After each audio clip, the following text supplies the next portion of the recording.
It was in 2005 that the United Nations established International Holocaust Remembrance Day on the anniversary of the liberation of the Auschwitz-Birkenau death camp.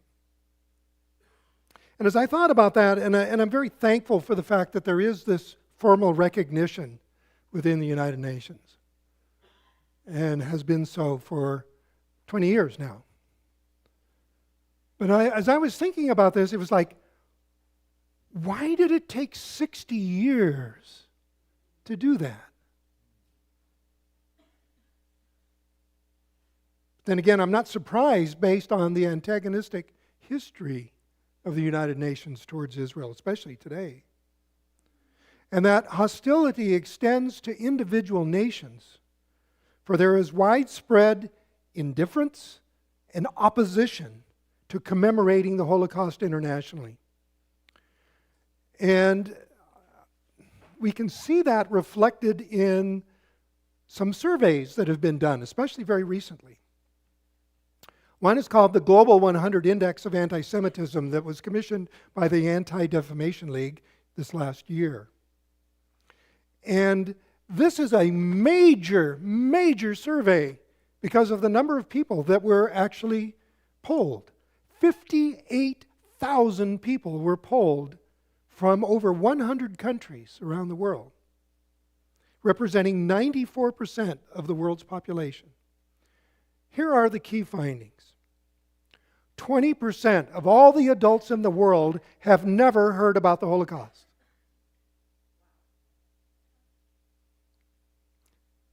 52% of all adults in the world doubt or deny the historical accuracy of the Holocaust. And that number goes up to 61% of all young adults in the world between ages of 18 and 34. And then when you turn to the Middle East and the North Africa, 84% of all adults there doubt or deny the historical accuracy of the Holocaust. And these numbers are astonishing to me. But it is consistent with the increase simultaneously with anti-Semitic rhetoric and acts all around the world, including in our own country. As I've touched on a number of times, especially the incredible public support of Hamas right here in America. Another survey released this past week, just came out days ago. It's called the Holocaust Knowledge and Awareness Incident. This was put out by a group called the Claims Conference. And this survey was conducted in 8 countries in particular, but I want to just focus on the United States. They found that 31% of Americans believe that less than 2 million Jews perished during the Holocaust. And then when they break down it into age groups, that number increases to 41% of all millennials and Gen Z. 45% of Americans cannot name a single concentration or death camp or ghetto in Europe. And again, that number goes up to 49% among millennials and Generation Z. 77% of Americans do not know that Auschwitz was a death camp. I saw the actual numbers, what they broke down. The most common was that it was a concentration camp or a work camp. And then again, look at this number. 89% of millennials and Gen Z don't know what Auschwitz was about.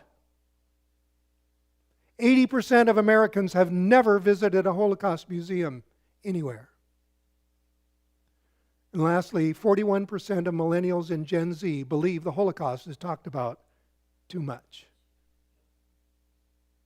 What stands out to me is the increasing trend towards Holocaust ignorance among younger age groups, which suggests to me that this is going to increase over time. But it also explains, in part, why there is so much opposition to Israel and support among of Hamas among younger people. Ignorance coupled with hostility is a very dangerous combination. And that is why I believe that it is very important for all of us to know about these trends. As for me, I know for sure that the Holocaust is a historical reality. I'm not afraid to say that. During the 1980s, I visited, along with Don, multiple Nazi camps that have been preserved as memorials. Camps like Dachau, Ravensbrück, Sachsenhausen in Germany. And as I recall the experience, what stands out to my mind is the displays that they have there of what the Nazis took from the Jewish people. Behind glass windows, massive piles of shoes, eyeglasses, and other personal effects. Each one representing a life that was taken away. Later, I was led by the Lord to complete a doctorate on the subject of communicating the gospel in light of the Holocaust, which spanned the middle part of the 1990s for me. And still, until this day, it is the only doctorate that is on that particular subject. So when I began my formal studies in 1995, I spent a summer at Yad Vashem, Israel's museum and research center and memorial for the Shoah, the Hebrew word for the Holocaust. And during that time, I participated in a program put on by the Hebrew University for educators, taught by the leading experts on the Holocaust around the world. Just some really amazing, amazing people. Some of them have been very famous in the news. And each day we would also be given the opportunity to spend time in the archives of Yad Vashem, which is, if you've been to Yad Vashem, you go to the museum, but you don't go into the archives. And they're down under the ground, beneath an educational building, deep in these archives. And that's where the real artifacts are. And our group was allowed, we could check them out. But not to leave the building, but to have them brought to us where we could read them, letters that were written and so on from the time. Film strips of Nazi propaganda, like the infamous newspaper called Der Stürmer. Able to read those. And it is there that overwhelming evidence is present, demonstrating the reality and the full extent of what transpired, significantly enhanced by the records that were kept themselves by the Nazis, who were meticulous in details, so that there is no need to embellish the facts. Each week during that summer, I had opportunities to hear the stories told by survivors and rescuers as well. One of those stories told by a survivor still echoes in my mind. I've mentioned this a number of times, but it bears repeating. It's told by a Jewish man who lived in Lodz, in the eastern part of Europe where most of the Jewish people dwelled. And over time, what the Nazis did is they started packing the Jewish people into ghettos established in those cities. Lodz, a very large one. Warsaw, the largest of all. This man lived in Lodz. They had a house there. He was 9 years old at the time when the ghetto was established. And that's where the Jewish people were confined before this particular group was then, as the Nazis called it, liquidated and sent to the death camp of Chelmo in 1944. And this man described how his particular house was diagonally across from the street for where the Nazis set up gallows to hang anybody who was caught smuggling in the ghetto. And whenever that happened, Jewish people would do as Jewish people have done forever. And that is to recite the Shema if you know it's your last moment on earth. And this boy could hear their voices from his bedroom window. Well, to make a long story short, this boy managed to escape. And ultimately he ended up in Israel. And when he arrived there, he tried to resume a normal life, going to the synagogue, worshiping on Shabbat, just living a general Jewish life in every respect. But since the custom was to cover your eyes when saying the Shema, whenever he did that, he could hear the echoes in his mind of those people on the gallows. So as he put it, he just said, I can't do this anymore. So he just stopped going to the synagogue and having a religious life altogether. Hearing that story has always stood out to me because it illustrates the profound effect that the Holocaust has had on the spirituality of the Jewish people.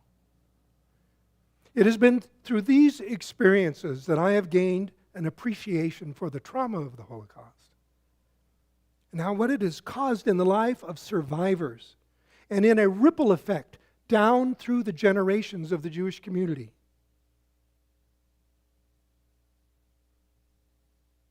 It explains in part why I am not afraid to take on the most challenging issues of life.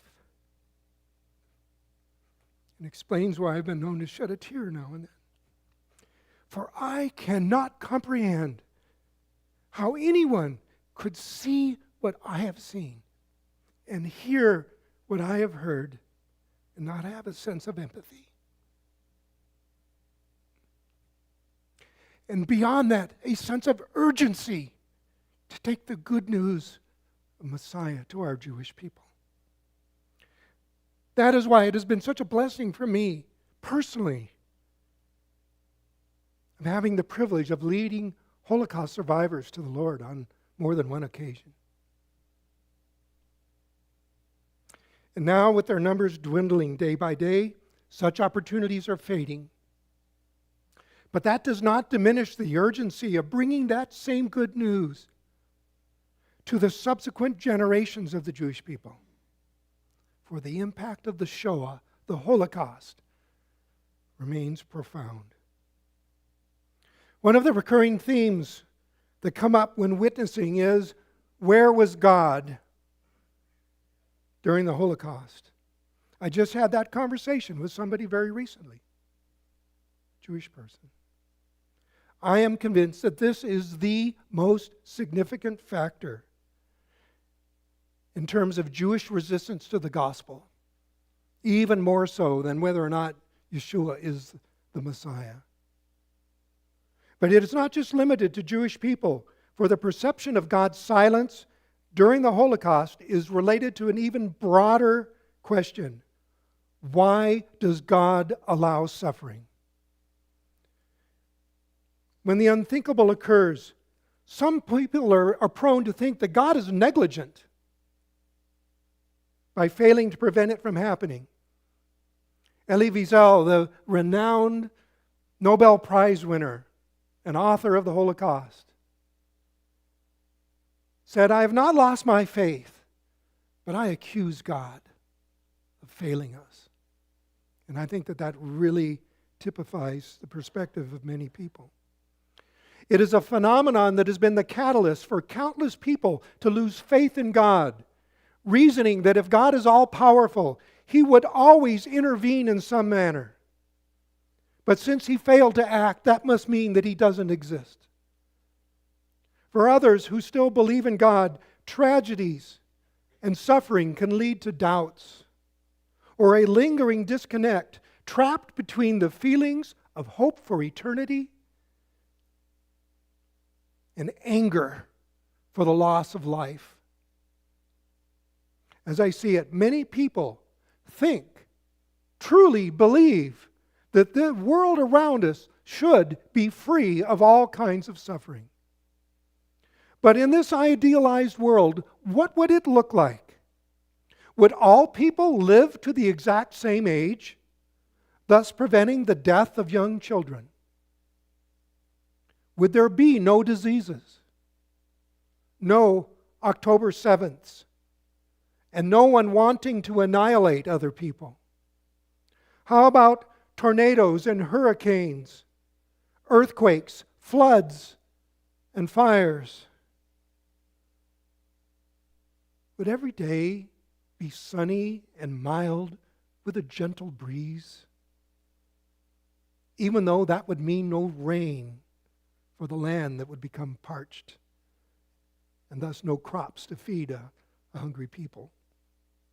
In reality, this imperfect world, our existence as humans, is governed by three compelling forces: natural laws, human will, and God's sovereign will.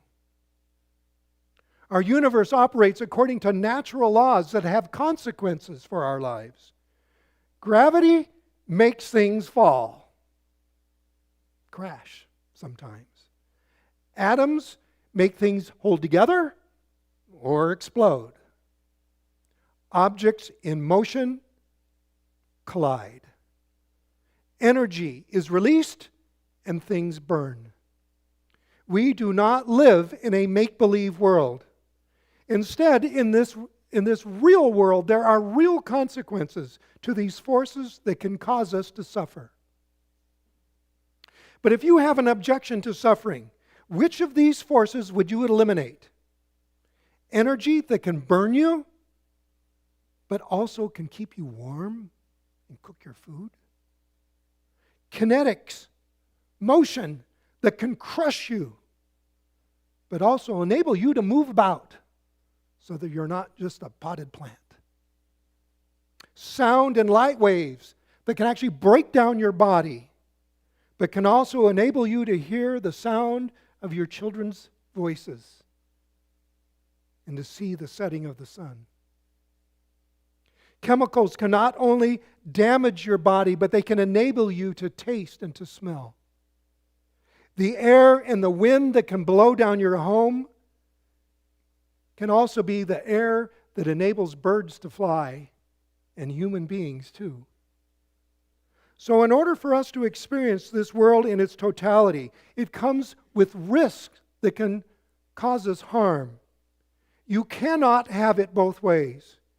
And for those of us who see the hand of the Creator at work, there's also a sense of awe and reverence to this universe that is around us. Such is the nature of living in a dynamic world where things are happening and changing, as opposed to one that is not real at all.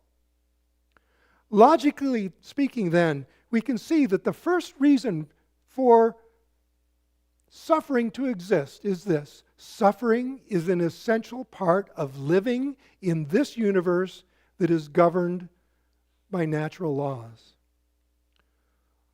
Another reason for suffering is that God has given humanity the ability to exercise our free will. In this perfect, idealized world that I think people would truly love to see, would people still have a free will to make their own choices? Or would God always have to intervene and block us from making the wrong choice? To those who say yes, it would surely mean that He would step in when there are oppressors like Hitler and groups dedicated to terror like Hamas that are about to act. Surely that would be true, right? But where do you draw the line? Because things start to get fuzzier as the degrees of evil from a human perspective lessen. What about power-hungry tyrants who cause people to suffer by violating human rights? Or tyrannical husbands who figure out that they can abuse their wives and get away with it? Or thieves who cause people to suffer mildly because of the loss of possessions? Where do you draw the line where God says, now I will intervene and block this from happening? Is that the kind of world that you would like to see? If so, it would mean taking away the free will of every human being, including you and me. My point is that no matter how hard you try to come up with a nirvana existence, it simply cannot work. The dream breaks down when you enter into reality. While I will argue that our will has been corrupted due to sin, we are able to make our own choices. If you have doubts about God because of the suffering of humanity, I would ask the question, where would you draw the line when it comes to our choices? Where would you end free will? Is there some comfortable middle ground between having the ability to exercise free will and having no choice at all? Maybe the line could be where we all have the knowledge of the potential to be bad, but we always choose to do the right thing. Well, that's very idealized because our will is not perfect. It is corrupted. But even so, if that were true, it would honestly be no choice at all. We would be best robots. Safe from suffering? Yes. But really quite lifeless and meaningless. You would just function like a machine that operates in limited repetitions. And that wouldn't even provide an escape from the suffering that is caused by natural disasters. But as I see it, we have been created with the ability to make choices and then to live with the consequences that come with making them. The bad news is that these choices can get really bad. People may suffer as a result of their own sin, but they will also suffer. We will also suffer by the bad choices made by others. That was true for Daniel and the righteous people that were taken away into captivity in Babylon. They went along with the entire nation because of their widespread sin. On the other hand, the good news is that we get to feel and experience the result of making really good choices.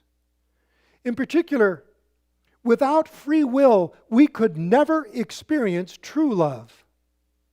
You cannot feel love from a machine that is obligated to love you, programmed to love you. It is choice that gives meaning to the words, I love you.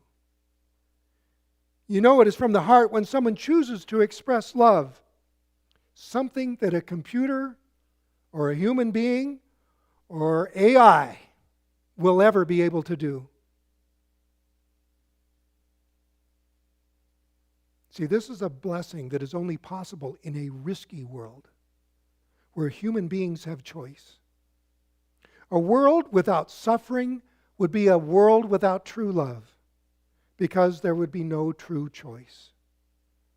But in this very real world, we have been given the ability to choose to love others and to love God even when suffering might be all around us. And it is suffering that serves as the true test of whether our love is genuine. Well, the third reason that suffering exists is that God permits suffering because it is a means for demonstrating His sovereign will. The Bible tells us that the descendants of Abraham, Isaac, and Jacob grew into a nation while dwelling in the land of Egypt. But then they were forced into slavery. Those days continued until they remained in Egypt for a total of 400 430 years. That is surely long enough to envision their cries reaching up to God for deliverance, but also for many people to ask the question, where is God? Think about how long that period of time is. But God's silence does not imply His absence nor His indifference. In His sovereignty, as the ruler of the universe, He has established a plan for the people of Israel. And that included the timing for acting on it. That plan is evident in Exodus 6, beginning in verse 4. Adonai speaking, saying, I also established my covenant with them, the descendants of Abraham, Isaac, and Jacob, to give them the land of Canaan, the land in which they sojourned.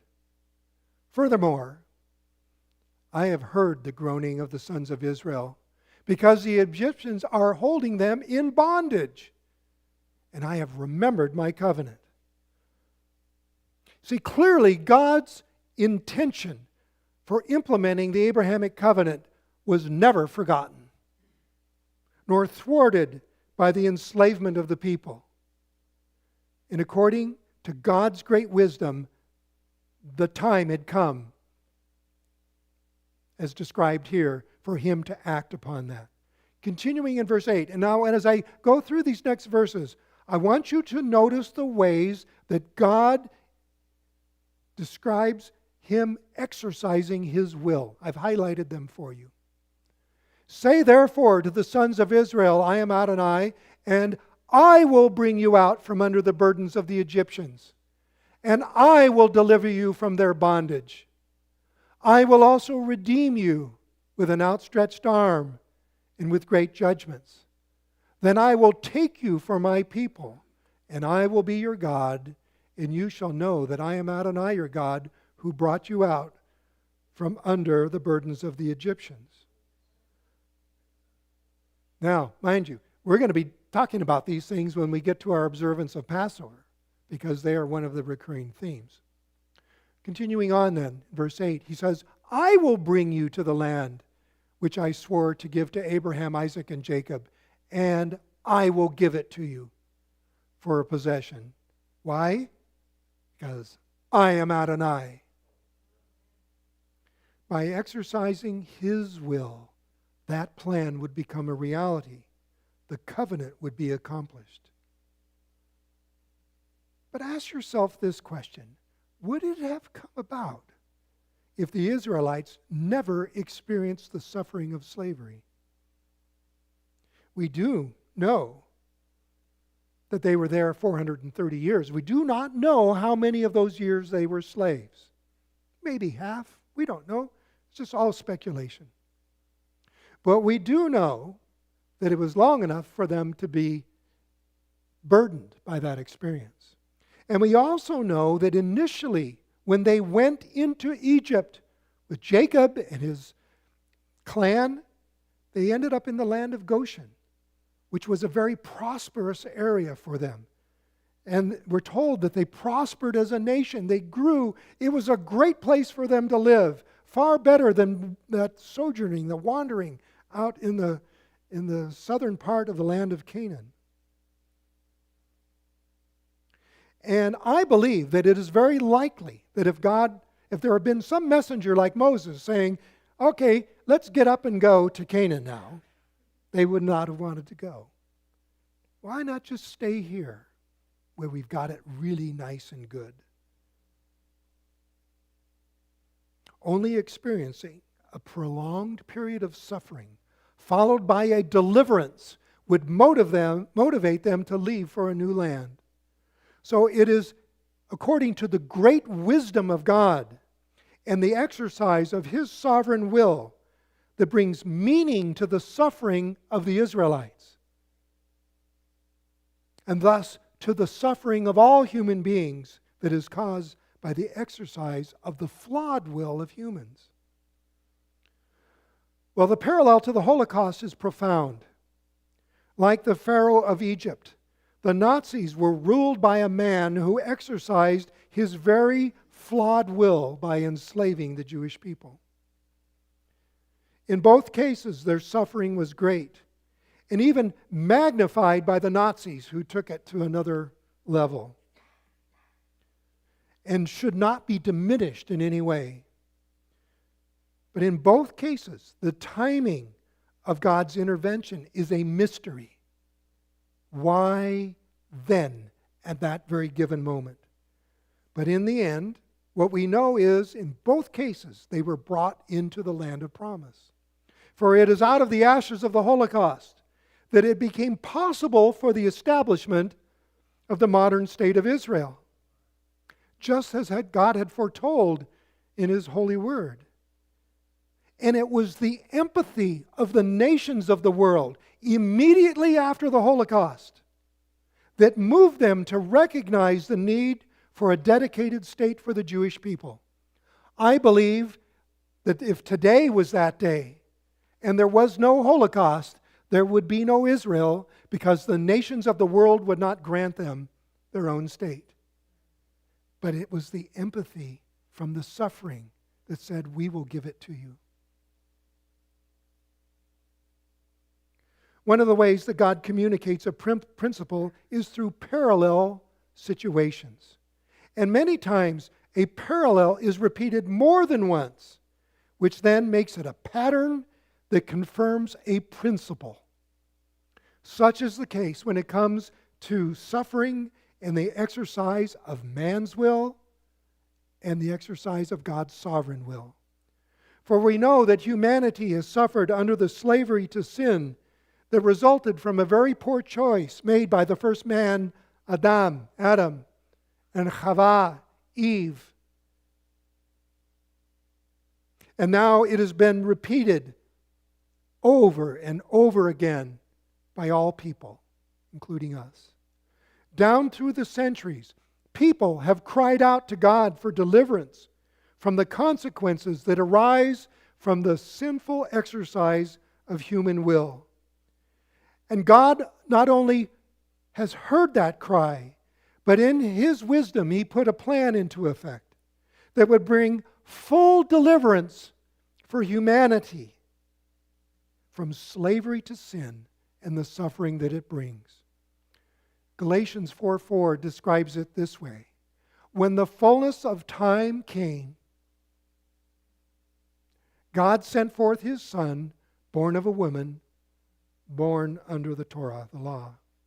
God's Word goes on to describe that when Yeshua, the Son of God, came to this earth, He lived a life that brought Him into direct encounter with the trials of life, including suffering. As a Jew under the rule of Rome, He understood persecution. He suffered because of the actions of others, including betrayal by a friend. He faced the onslaught of temptation. He was mocked and conspired against.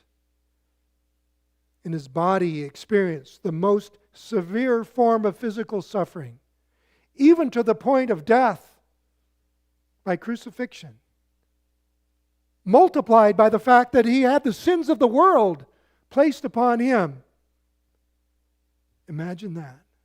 I don't think we can. But it was not without a great purpose. For as the Son of Man, representing all of humanity, it is His suffering that provides our deliverance from slavery to sin. How true it is that Yeshua understands what it means to live here on planet Earth. And because He rose from the grave and ascended into heaven, we now always have a God who understands, who knows us intimately through personal experience. According to Hebrews chapter 4, beginning in verse 14, we're told this: therefore, since we have a great high priest, Kohen HaGadol, who has gone through the heavens, Yeshua, the Son of God, let us hold firmly to the faith we profess.